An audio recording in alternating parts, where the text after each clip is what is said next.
Assalamualaikum warahmatullahi wabarakatuh.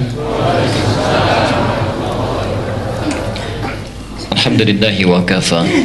Wassalatu wassalamu ala rasulillahil mustafa wa ala alihi wa sahbihi wa man wafa.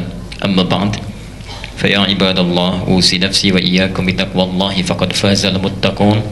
Fala tamutunna illa wa antum muslimun. فقال تعالى يا أيها الذين آمنوا اتقوا الله حق تقاته ولا تموتن إلا وأنتم مسلمون وقال يا أيها الناس اتقوا ربكم الذي خلقكم من نفس واحدة وخلق منها زوجها وبث منهما رجالا كثيرا ونساء واتقوا الله الذي تساءلون به والأرحام إن الله كان عليكم رقيبا. Bapak Ibu sekalian, saudara-saudariku, jamaah kajian duha yang saya selalu bermohon pada Allah Subhanahu wa taala, semoga siapapun yang telah melangkahkan kakinya hadir di majlis ilmu ini, Allah muliakan keberadaan hidupnya dan diberikan rahmat serta keberkahan dalam titian kehidupannya sampai berpulang kepada Allah Subhanahu wa taala. Alhamdulillah, maafkan saya kalau agak sedikit terlambat karena ada beberapa proses yang harus saya lalui, ya, termasuk tadi saya sempat siapkan slide, ya, dan sempat rehat sejenak karena dari kemarin ini ada yang menarik, ya. Masya Allah, kemarin kami memberikan pelatihan dalam daurah Al-Quran, ya.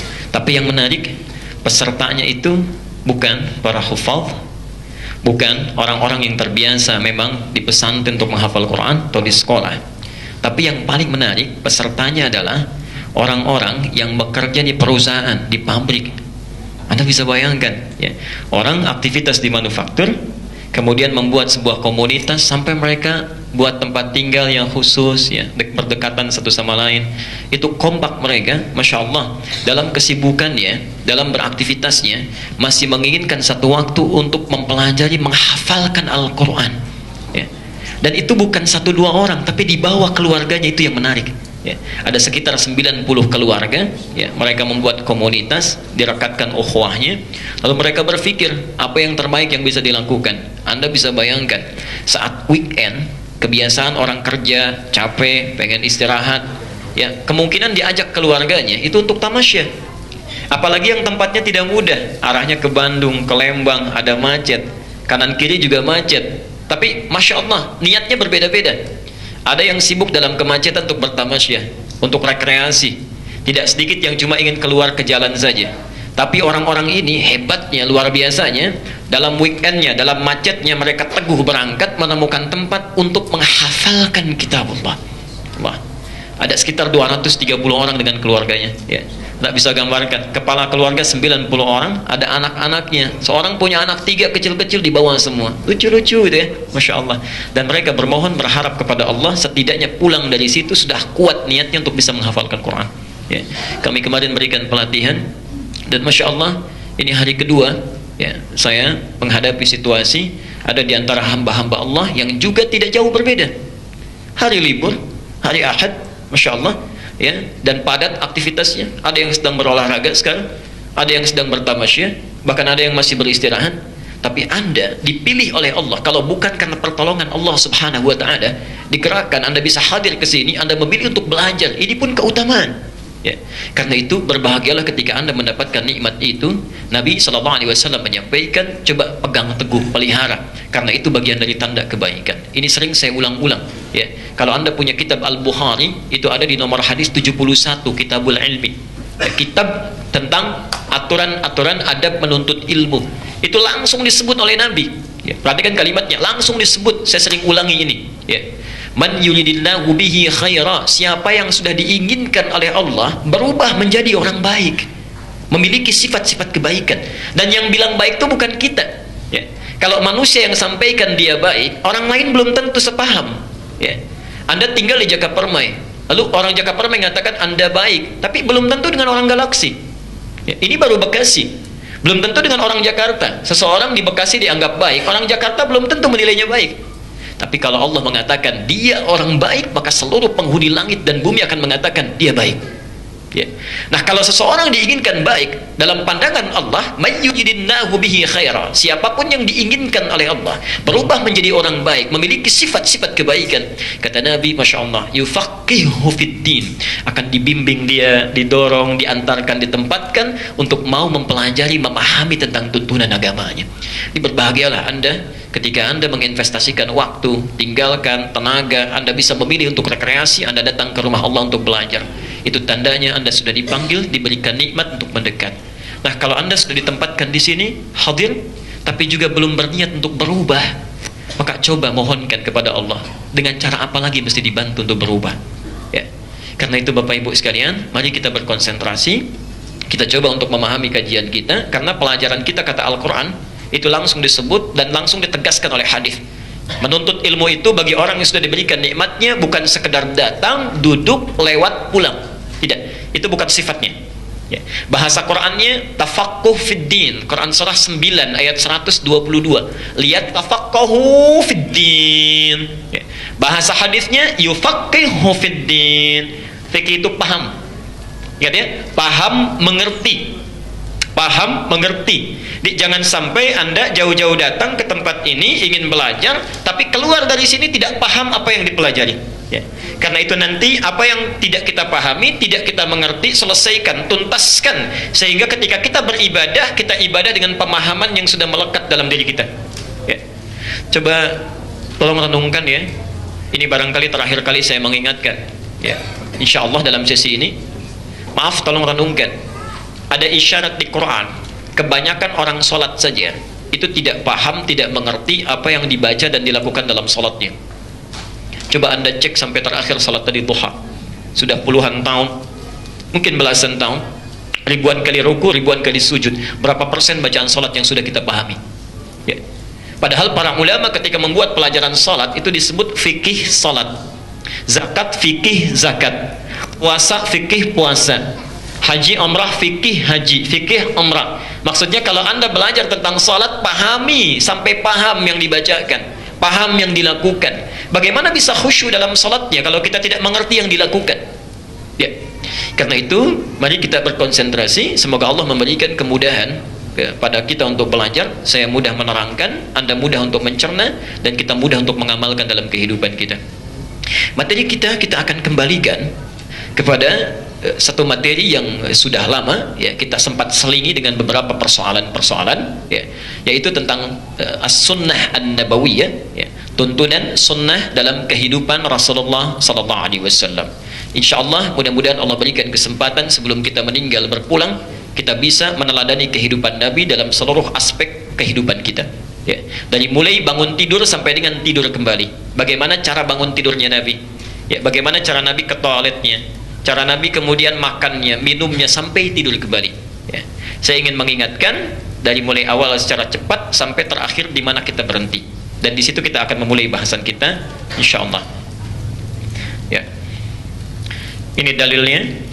Ya, kenapa kita mesti belajar as-sunnah an-nabawiyah? Saya sudah bahas. Ya, Anda bisa cek dan review kembali. Ya, rekaman yang sudah barangkali sudah direkam. Ya. Quran surah ke 33 ayat 21. Laqad kana lakum fi Rasulillahi uswatun hasanah. Ingat ya, kalimat uswah bisa dibaca dengan dua cara. Bisa uswah riwayat Hafiz dari Asim, bisa iswah riwayat Qalun atau Warash dari Nafi'. Ya. Laqad kana lakum fi Rasulillahi iswatun hasanah. Boleh pakai iswah. Ya. Nah, hanya perbedaannya, perhatikan ini menarik ini. Ya. Sering saya tegaskan pula. Kalau kita gunakan uswah, harakatnya di atas di bawah. Di atas ya, atas itu rafa artinya tinggi, atas itu rafa tinggi, di atas dhammah banyak kumpul.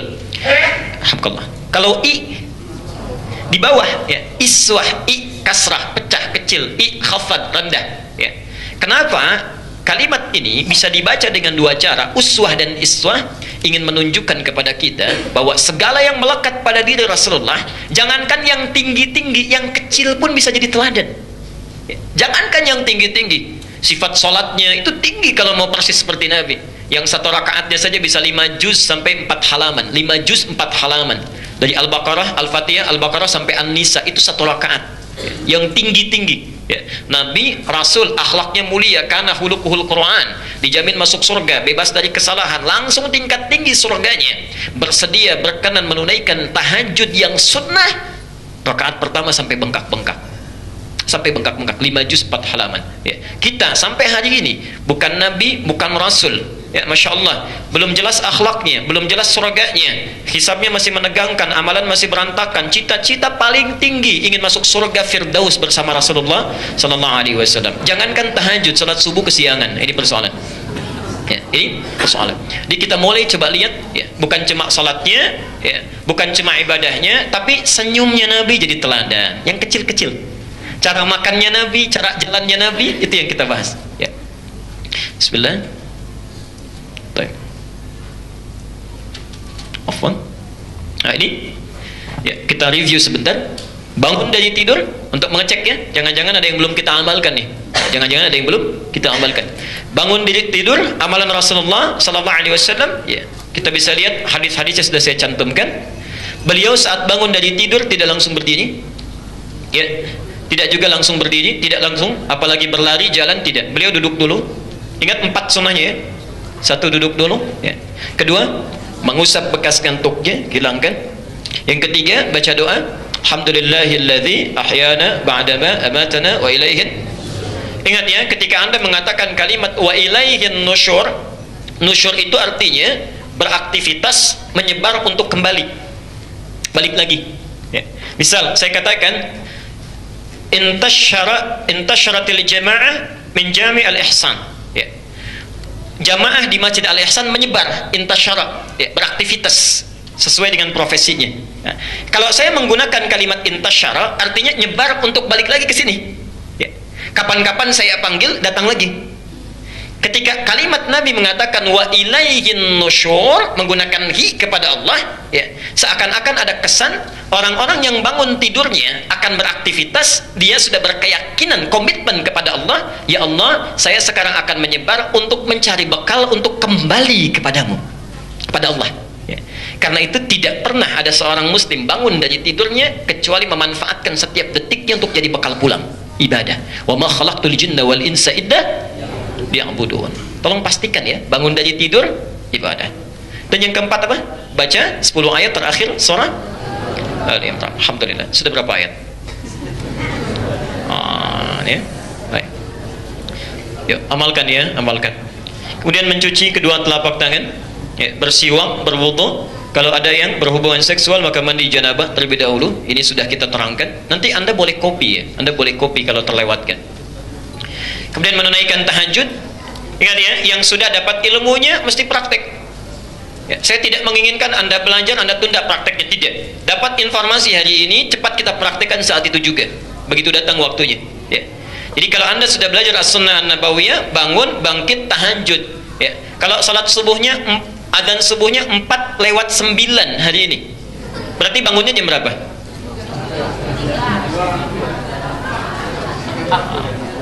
Baik. Adzan subuh jam 4:09, bangunnya jam berapa? Nah, kalau belum belajar materi ini, jam 4:09 begitu adzan bangun, silakan. 4:05 silakan. Tapi kalau Anda sudah belajar materi ini, artinya mesti ada ruang untuk sholat tahajud. Ada ruang. 4:09 panggilan subuh, Anda bangun minimal jam 3, ya. 2:30 sudah siap-siap maka tunaikan tahajud. Ya, Masya Allah.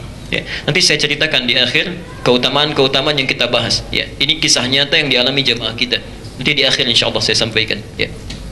Ini kita sudah bahas. Ya, keutamaan tahajud sudah kita bahas. Anda bisa cek di rekamannya. Ya. Sifat tahajud Nabi sudah kita bahas. Ya. Anda biasa bangun tahajud, tapi kita berikan ilmunya. Bagaimana supaya tahajud kita minimal mirip-mirip Nabi. Ya, mirip tahajudnya Rasulullah Sallallahu Alaihi Wasallam. Ini sudah kita terangkan. Anda bisa review lagi. Baik.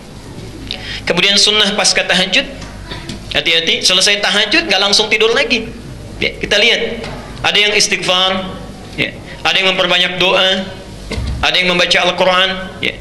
Artinya Anda mesti betul bagi waktu kapan Anda beraktivitas, kapan Anda tidur, ya, istirahat sampai bangun lagi. Terus malam kita bagi 3 bagian. Ya. Sebagian untuk tidur, sebagian untuk sholat, ya. Sebagian terakhir di waktu sahar bisa Anda gunakan untuk beristighfar, berdoa, baca Quran, atau rehat sejenak. Ya. Bahkan para ulama nanti ada yang menulis dan sebagainya. Ya. Baik. Imam Asy-Syafi'i membagi malamnya pada 3 bagian. 1 untuk tidur, 2 untuk sholat, 3 untuk menulis. 3 untuk menulis. Ya. Ini dalilnya sudah kita bahas. Ini doa-doa sunnahnya sudah kita ajarkan. Nah. Kemudian kita sudah selesaikan. Ya. Selesai Nabi SAW tahajud, ada yang berdoa, baca Quran, kemudian istighfar sambil menunggu datangnya fajar, kemudian menunaikan salat sunnah sebelum subuh. Di sini kita selesai pembahasan kita. Ya. Hari ini kita akan masuk pada materi yang baru tentang sifat salat subuhnya Nabi SAW. Bisa runtut, sudah bangun dari tidur, sudah tahajud sudah. Selesai tahajud sudah, ya ilmunya. Kemudian antara masuk adzan subuh kita sudah bahas, ya sifat salat sunnahnya Nabi 2 rakaat sebelum fajar, sebelum subuh sudah kita bahas. Dan hari ini kita akan uraikan sifat salat subuhnya Nabi SAW. Bagaimana beliau menunaikan salat subuh dan seperti apa kita mulai bisa mencontohnya. Baik. Bapak Ibu sekalian, bahasan kita insya Allah ada 5 pokok bahasan. Ya. Yang pertama, sebelum kita bahas, kita kaji dulu keutamaan salat subuh. Ya, keutamaan salat subuh. Lalu kita bahas hakikatnya.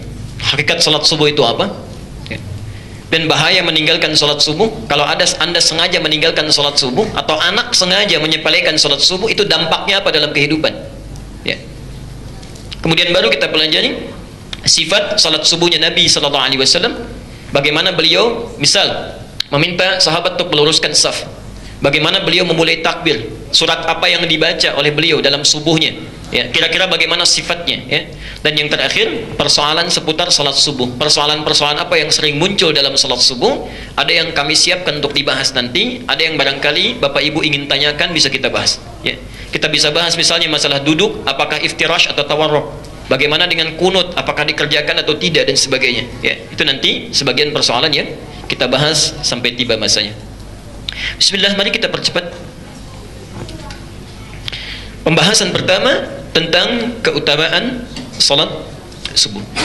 Mari fokus dengan saya mohon izin untuk berdiri sejenak. Bismillah. Bapak dan Ibu sekalian, ada anjuran isyarat di dalam Al-Quran, lalu disederhanakan oleh para ulama. Jika kita ingin menunaikan ibadah tertentu, maka sebelum dilakukan ibadah itu, keluarkan dulu keutamaannya. Ya.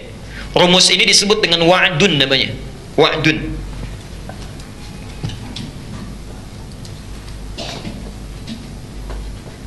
Ya. Wa'dun itu keutamaan atau janji positif dari satu ibadah yang kita kerjakan untuk melahirkan motivasi. Ya, supaya muncul motivasinya, kuat kita. Ya. Karena kata Quran sendiri, tipikal manusia itu sulit melakukan sesuatu ya, sekiranya tidak ada manfaat atau keuntungan yang dia dapatkan. Contoh paling gampang, antum mungkin nggak datang ke ta'lim ini kalau nggak ada manfaatnya. Tidak, tapi karena Anda sadari ada sesuatu yang penting, ada yang bermanfaat, Anda rela datang. Ya. Kalau tidak ada manfaatnya, untuk apa hadir di sini? Lebih baik kita pergi berolahraga, ya, ajak keluarga, tamasya, selesai. Tapi karena Anda menduga ada manfaat, kita kerjakan. Dalam ibadah pun ada rumus namanya wa'dun. Sebelum dikerjakan itu, keluarkan keutamaannya. Ya. Sama, Anda mau ta'lim, tulis dulu tuh. Ya, di buku catatan ta'lim kita, keutamaan menuntut ilmu 1, 2, 3, 4, tuliskan. Masya Allah. Ya. Kalau kita malas berangkat, lihat keutamaan itu, kita bisa berangkat. Meningkat motivasinya. Ya. Anda belum tahajud, keluarkan keutamaan tahajud. Catat. Ya. Tempelkan di tembok samping kamar kita. Saat kita mau tidur, lihat catatan itu. Walaupun capek, lelah kita, itu bisa bangun. Bisa bangun. Ya. Ini keutamaan atau janji positif dari ibadah yang akan kita tunaikan. Ya. Sebaliknya, pelan-pelan, kalau Anda terfikir mengerjakan maksiat, terfikir, bukan mengerjakan, terfikir untuk berbuat maksiat, misal kefikiran untuk bohong, kefikiran untuk gosip, ya, kefikiran untuk berbuat maksiat, maka bayangkan ancaman yang muncul di balik maksiat itu. Namanya wa'id. Wa'idun.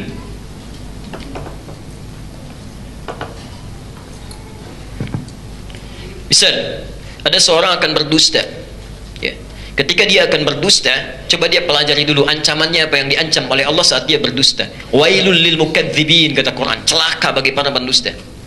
Jadi kalau Anda mencoba untuk berdusta, pasti celaka itu. Pasti celaka. Ada terfikir perempuan misalnya mau gosip, ya, seseorang mau gosip, saat akan gosip keluarkan dulu ancamannya. Apa resikonya? Namanya wa'id. Ya. Hati-hati Bu ya. Hati-hati saya katakan. Gosip itu sangat luar biasa. Ibu sebutkan saja orangnya, belum disebutkan keburukannya, itu sudah memindahkan transfer pahala. Sudah memindahkan pahala yang ibu dapatkan kepada orang yang disebutkan. Ibu ta'lim, keluar dari sini, lalu dibicarakan teman yang tidak ikut ta'lim, niatnya jelek. Begitu disebut namanya si fulanah misal, itu pindah pahala ta'limnya pada si B. Otomatis. Ya. Hadisnya riwayat Muslim nomor hadis 6525. Ya. Pindah langsung. Kalau kemudian disebutkan keburukannya, dirinci, wah memang dia begini, wah memang dia begitu, terus disebutkan, Masya Allah, itu setiap kalimat yang dibacakan, diungkapkan, itu akan dibentuk oleh Allah dalam wujud orang yang bersangkutan dicipta dalam keadaan bangkai. Kalau tidak tobat di akhirat nanti diminta dimakan itu, diminta dimakan. Ya, makanya hati-hati. Ya. Jadi kalau orang tahu resikonya, nggak akan sedikit pun bergosip, dan tidak akan repot, ya maaf, memfasilitasi di rumahnya dengan acara-acara yang melahirkan itu. Ini kan pagi-pagi kita sudah disuguhi masalah itu. Ya. Dan mohon maaf sebesar-besarnya, sulitnya kita diminta memikirkannya. Anda bayangkan pagi-pagi dikasih masalah, persoalan, terus kita diminta memikirkan itu. Di bawah, ya. Sementara anak, ada keluarga, ada pekerjaan, kita belum kita pikirkan, kita diminta memikirkan masalah orang, dan kita mau melakukannya, kan aneh namanya. Ya. Bertakwalah kepada Allah, banyak persoalan yang saat ini mesti kita tinggalkan. Ya. Nah, kaitan dengan sholat subuh, untuk melahirkan motivasi supaya kita semangat menunaikannya, maka kita keluarkan dulu dari ayat-ayat Al-Quran, dari hadis Nabi SAW, apa keutamaan sholat subuh ini yang kalau kita kerjakan, Allah berikan jaminan untuk mendapatinya. Ya. Mari kita mulai. Bismillahirrahmanirrahim. Satu, Bapak Ibu sekalian, sebelum kita masuk ke bagian yang pertama, ini memancarkan banyak kebaikan, saya ingin sampaikan dulu di Quran, satu-satunya salat yang disebut dengan dua nama atau lebih daripada satu nama, itu cuma salat subuh. Ya. Cuma salat subuh. Yang lainnya tidak, bahkan isyarat saja. Isyarat, ya. Maghrib, walillahil masyriqi wal maghrib. Tapi bukan salat yang dimaksudkan. Al-Baqarah 115. Ya. Salat yang lainnya cuma sebutan nama satu, subuh dua. Subuh dua, asar satu nama, wal as, innal insana lafi. Zuhur tidak nampak, ya, hanya isyarat. Alhamdulillah. Aqimis salata liduluki syamsi, zuhur sampai asar. Ila ghasaqil lail, maghrib sampai isya. Tapi subuh langsung disebutkan dengan dua nama. Ya. Quran surah 17 ayat 78, nama pertama. Quran surah 17 ayat 78. Aqimis salata liduluki syamsi ila ghasaqil laili wa qur'anal fajri. Satu disebut dengan fajar. Pelan-pelan.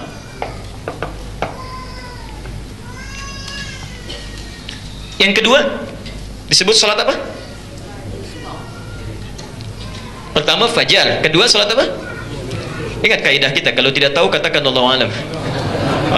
Kedua salat apa? Sampai sekarang tiap hari salat nggak tahu salat apa? Salat subuh. Tahu dari mana? Quran surah 81 At-Takwir 81, kalau dibalik berapa? 18, ayat ke-18. Was-subhi idza tanaffas, subuh.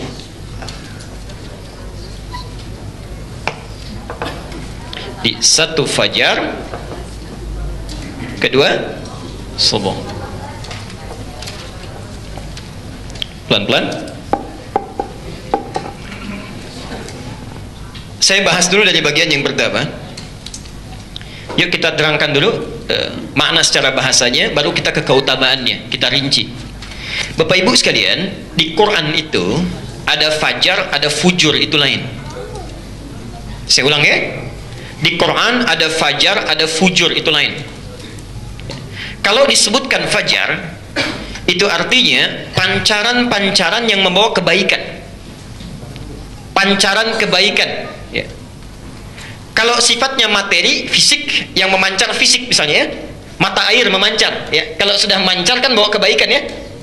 Minyak misalnya dibor itu, drilling, begitu dibor memancar minyaknya, membawa kebaikan, ya. Itu istilahnya infajar. Infajar. Al-Baqarah ayat ke-60. Alhamdulillah.